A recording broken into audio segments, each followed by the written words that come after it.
Ну, точнее было бы сказать, что я курировала этот концерт, потому что предложила ребятам выступить у нас. И мы с Ваней активно подготавливали техническую площадку для их презентации.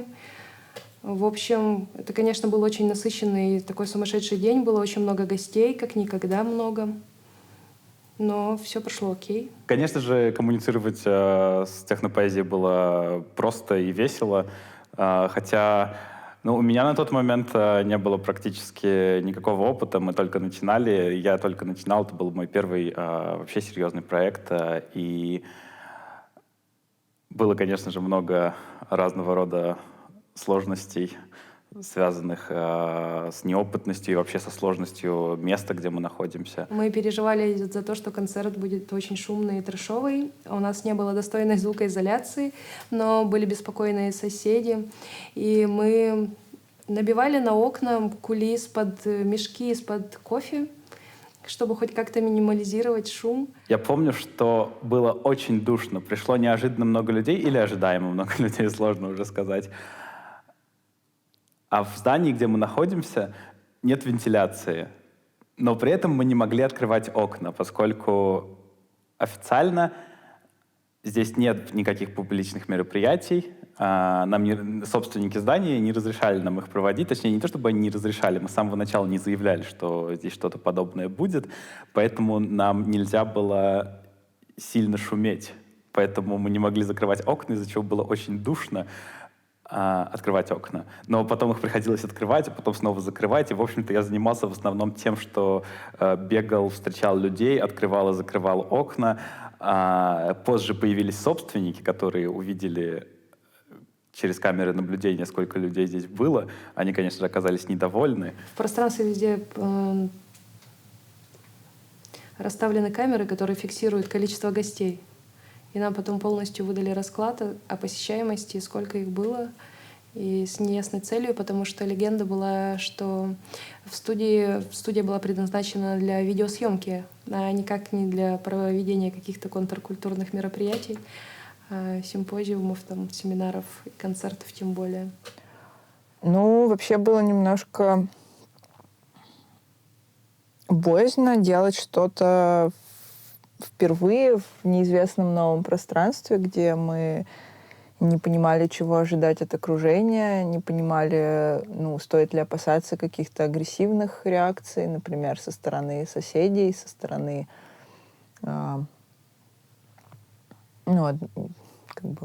владельцев, арендодателей.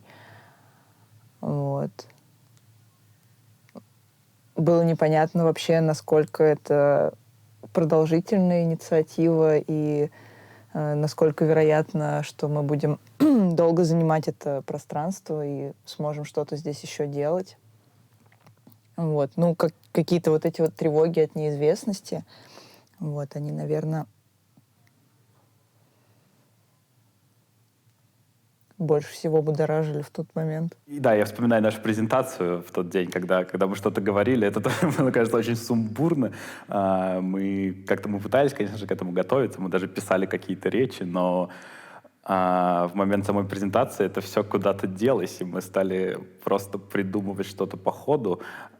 То есть мы знали примерно, что мы делаем, но мы были аффектированы всеми сложностями, которые копились в течение всего времени, что мы готовили открытие, в течение всех месяцев, которые мы делали сложный ремонт своими руками в полузаброшенном здании.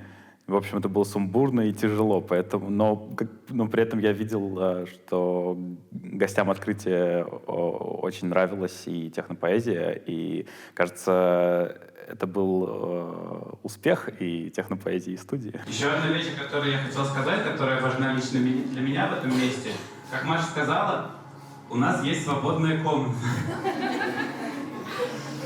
А это значит, что другие комнаты не свободны. А это значит, что мы в них живем. То есть, кроме того, что мы пытаемся и стараемся быть максимально публичными, наша приватная жизнь происходит также в этом пространстве. И я думаю, что эта склейка приватного и публичного может быть очень интересной. Всегда довольно сложно восстановить события, когда ты участвуешь в организации, Вот, я занималась баром и практически весь концерт провела за барной стойкой, поэтому, в общем, мало что видела, но слышала, общалась с людьми. Иногда заглядывала в дверь, даже успела немножко поснимать. Я очень долго готовилась, я делала зин, в который вошли все тексты, чтобы люди могли как бы их читать, что это было такое как бы либретто.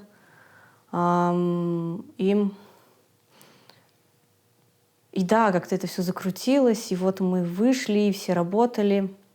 Антон писал музыку, ребята готовили свои песни, я приготовила этот дурацкий зин, я всю ночь не спала, его сшивала. Вот, кстати, я его даже специально нашла, готовясь к этому интервью. Вот он такой немножко жухлый, вот, красненький, выпущен в апреле еще. То есть я делал музыку, играл ее, помогал ребятам расставить тексты по местам, подключал микрофоны.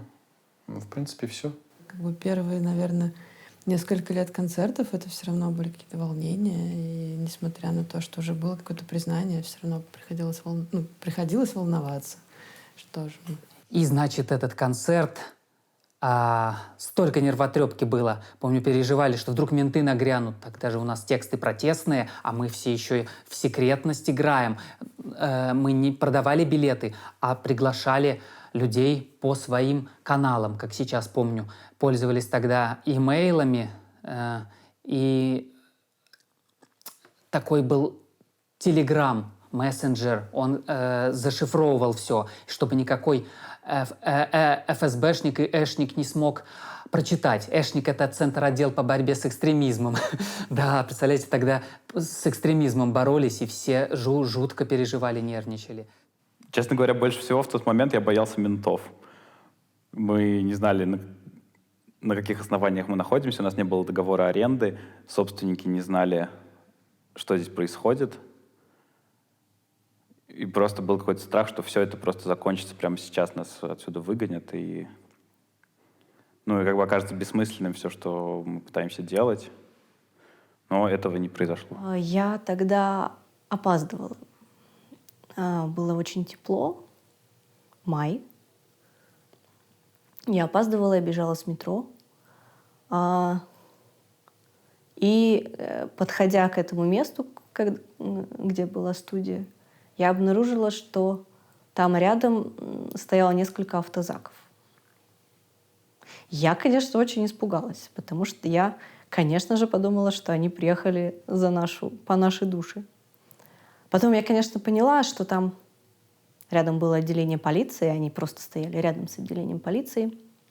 И когда я прошла это отделение полиции, оттуда выбежали какие-то 2 оперативника в полном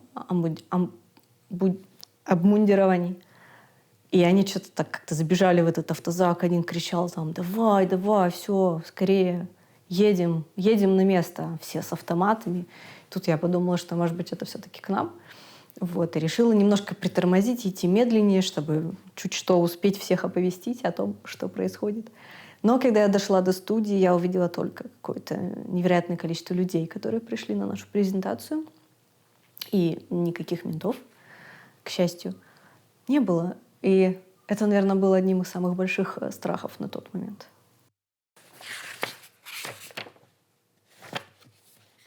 Я не сделала оглавление.